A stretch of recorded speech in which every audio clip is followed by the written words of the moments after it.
11h56 sur BFM TV, l'édition spéciale continue évidemment jusqu'à minuit et en direct donc l'image de l'arrivée du quart de l'équipe de France à l'aéroport international de Moscou. On le sait, la nuit a été très courte et les Bleus vont embarquer avec un programme très chargé. Maureen Lehoux, vous êtes sur place pour BFM TV, on les attendait, les nouveaux champions du monde sont là.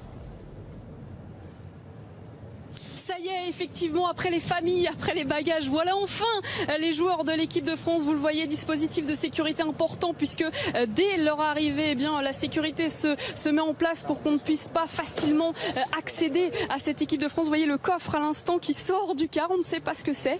Mais voilà, les joueurs qui sentent Philippe Tournon en tête, le responsable de la presse de l'équipe de France qui sort. Et on imagine l'émotion qu'il y a de ces joueurs aussi de savoir que dans quelques minutes, eh bien, ils vont prendre l'avion pour rejoindre Paris. Benjamin Pavard également est sorti. Didier Deschamps à l'instant, effectivement les visages sont marqués. La nuit a dû être très courte pour les joueurs de l'équipe de France. Steve Mandanda, Adil Rami.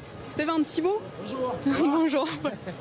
Il y a beaucoup de sourires en tout cas, vous le voyez sur le visage des joueurs de l'équipe de France. Certains, comme Philippe Tournon, ont mis les lunettes. Adil Rami, un petit mot peut-être. Benjamin Pavard, Hugo Lloris.